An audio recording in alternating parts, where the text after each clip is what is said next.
Hello दोस्तों, ये देखिए ये है आना और ये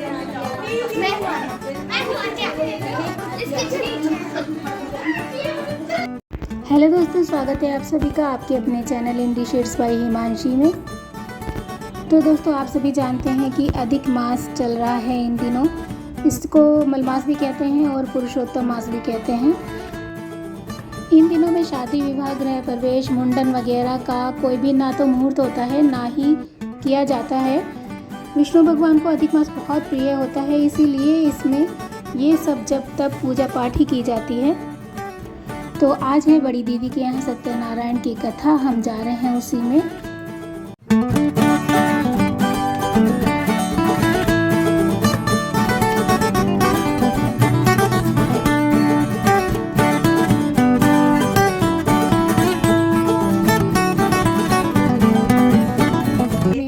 हमें ये मिले वो मिले लिया हमने चढ़ा मम्मी ने और मम्मी ने गणेश जी को मैंने अर्पित किया। और हम आ गए हैं दीदी के यहाँ और पंडित जी पहले ही आ चुके हैं, तो वो पूजा की तैयारी कर रहे हैं। इस समय अभी कथा शुरू नहीं हुई है।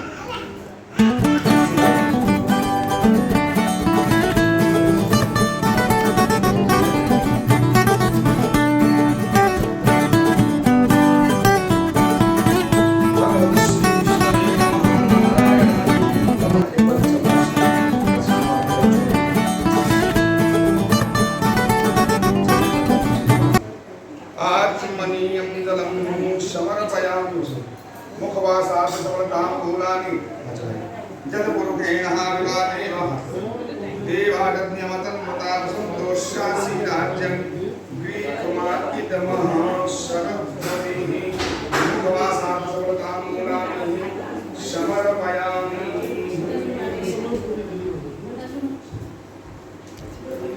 बेटा लोग सबके हाथ खोल दो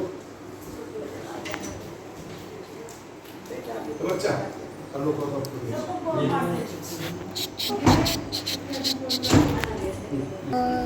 यहाँ पर जो कथा से पहले पूजा होती है वो पंडित जी करा रहे हैं दीदी जीजा जी से, और उसके बाद जब कथा होगी तो वीडियो के जरिए मैं कुछ अंश आपके साथ शेयर करूँगी उसके। तब तक आप वीडियो में बने रहिएगा। मैं फूल ले लूं।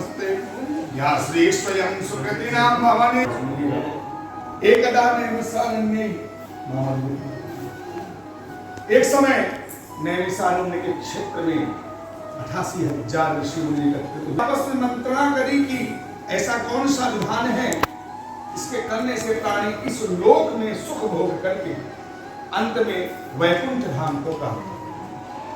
सूत जी कहते हैं इसी प्रकार एक समय नारद जी ने भी लक्ष्मीपति भगवान श्री विष्णु जी से पूछा।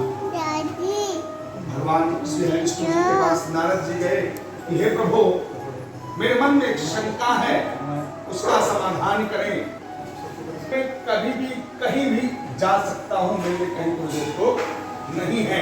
सात लोक हैं, अतल वितल सुतल तलातल रसातल महातल पाताल। इन सातों लोकों में मैं कहीं भी जा सकता हूँ। और गया तो मैंने देखा कि पृथ्वी में जहाँ पर आपकी माया का पूरी तरह से समावेश है, वहाँ पर हर प्राणी के मन में असंतोष है, कष्ट है, दुख है। तो हे प्रभु, मेरे मन में शंका यह उत्पन्न हो रही है कि आप ही कहते हैं कि हर जीवों में मैं आत्मा स्वरूप परमात्मा विराजमान रहता हूँ। तो जहाँ आप होते हैं वहाँ कष्ट नहीं होता, और हर जीव में आत्मा में परमात्मा आप ही है, तो उन पृथ्वीवासियों को कष्ट क्यों है? भगवान श्री विष्णु कहते हैं कि आपने संसार पर कृपा करने के लिए यह बहुत उत्तम प्रश्न किया है। ध्यान पूर्वक सुनो। जब मैंने इस सृष्टि का निर्माण किया तो सर्वप्रथम बनाई माया, इसलिए मुझे मायापति ही कहा है। वह माया कैसे? जब बारिश की पहली बूंद पृथ्वी धरा पर गिरती है तो ध्यान आप लोगों ने दिया होगा कि बारिश की जब बूंद गिरती है तो धूल के कण उसे चारों तरफ से लपेट लेते हैं। जब पानी की बूंद आसमान से निकलती है बिल्कुल स्वच्छ निर्मल रहती है और पृथ्वी का स्पर्श उसे तीखा लगता है।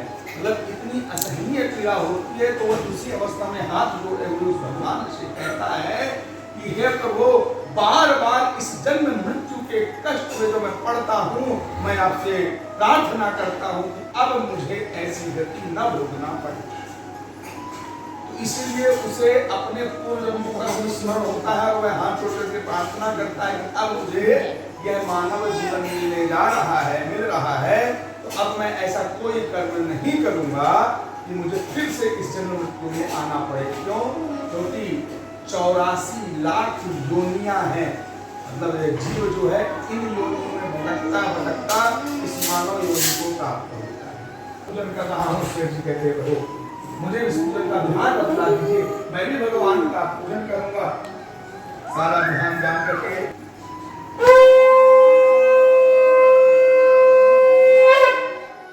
बतलाते हैं। शेर जी धन लेकर के निकलते हैं तो भगवान विष्णु के मन में जिज्ञासा हो, इसकी परीक्षा ली जाए। एकदम भी स्वामी का रूप बना करके पहुंचे, साधो तुम्हारी नाव में क्या रखा है? शेर जी सोचते हैं मैंने बतला दूंगा तो वह मिल जाएगा। स्वामी जी सुख की लकड़ियां और करते हैं, अपने गांव को लेकर के जा रहे हैं।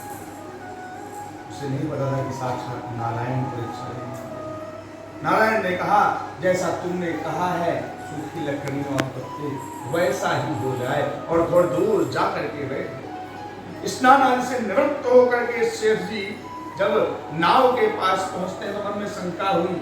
कपड़ा हटा करके देखा तो मूर्छित होने लगे कि मेरे जीवन भर की कमाई कौन लूट करके ले गया, सूखी लकड़ियां पत्ते कैसे बन गए। स्मरण आया, याद आया, गए गंगे स्वामी के पास कि हे प्रभु आपकी माया को ब्रह्मादि देवता भी नहीं समझ सकते, मैं मूर्ख कैसे समझ सकता हूँ। क्षमा याचना करने लगे, रुदन करने लगे, रोने लगे। भगवान ने क्षमा किया, जाओ तुम्हारे कार्यों की सिद्धि हो। वह अपने धन को लेकर के नगर के निकट पहुंचे। लीलावती कलावती को सूचना हुई। लीलावती पति के दर्शन को दौड़ पड़ती है। कलावती भगवान का पूजन कर रही थी, पूजा की थाली लगी हुई थी, रोली चावल कलावा सामने है, सब चीजें अलग अलग चढ़ाया, सब थाली लगी हुई थी। सोचती है कौन अलग अलग चढ़ा देगा, समय ज्यादा लगेगा, इतने दिनों बाद पति देव आ रहे हैं तो पति के दर्शन करने हैं, चढ़ाना तो भगवान को ही है। तो भगवान के ऊपर भगवान की थाली पूजा की फल है, चढ़ाना तो भगवान की है। हवन करना है, कौन कौन एक एक आहुति डालेगा, अग्नि जलाइए, प्रज्वलित करिए और पूरे परात की सामग्री डाल दीजिए, स्वाहा। संभव है नहीं। हम आप यदि भोजन करने बैठे हैं पूरी थाली एक साथ अंदर चली जाएगी नहीं। तो जिस प्रकार उसने पूजा की थाली भगवान पर नदी काल समय ने उसके पति की नाव को जल में अब स्थिति होने का निश्चय करती जीवित नहीं रहूंगी। भगवान की स्तुति करी तो आकाशवाणी हुई, शेर जी को पता चला कि तुम्हारी पुत्री भगवान का अपमान करके आई है, जाकर के क्षमा याचना करे, पति दर्शन होंगे। दौड़ती हुई गई, क्षमा याचना कर लिया, प्रसाद लिया और लौट करके आती है। जो पति डूब गया था वह आगे जाकर के किनारा पा लेता आ जाता है। सभी विधि विधान से भगवान का पूजन करते हैं और अपने दिन को सुखमय व्यतीत करते हुए अंत में वैकुंठ धाम को प्राप्त हो जाते हैं। देव से सत्यनारायण भगवान की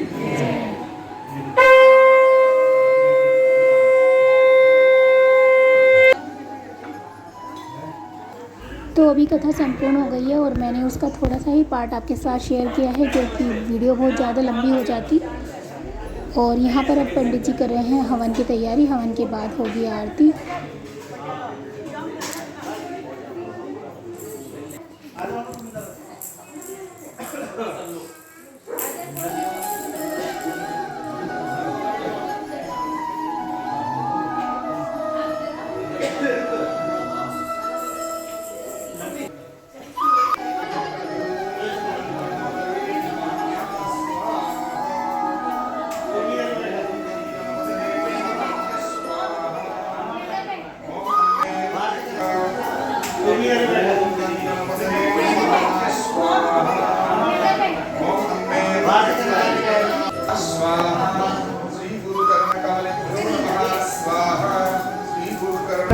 और हवन भी हो चुका है तो मम्मी संपूर्ण आहुति देने के लिए इधर आ रही हैं जिधर हवन हुआ है। इसके बाद पंडित जी आरती की थाली तैयार कर रहे हैं और फिर पंडित जी करेंगे आरती।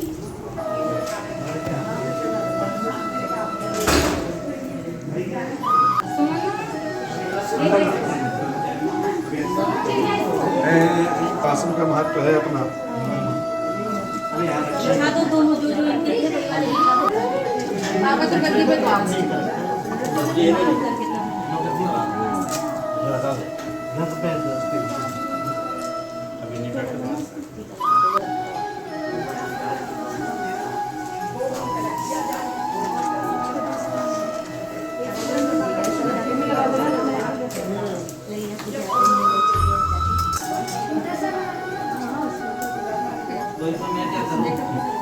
लीजिए, इसकी लौ से आती है, पीछे हटी नहीं घुस सकती। बेटा, आप घंटे जाओ। तुम्हारा 2 घंटे का टाइम।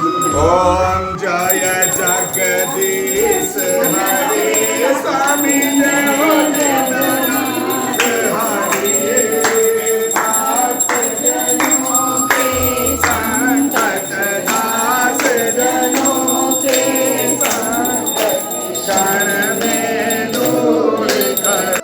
इस जल को माता सीता जी हाथ में लेकर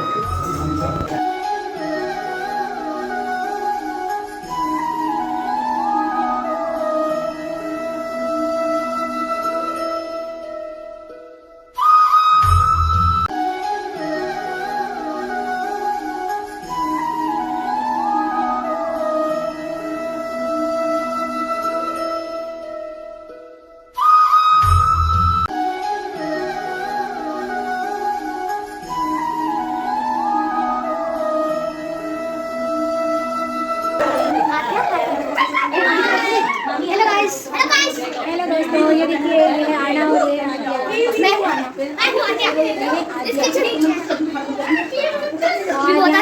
पार्टी हो रही है।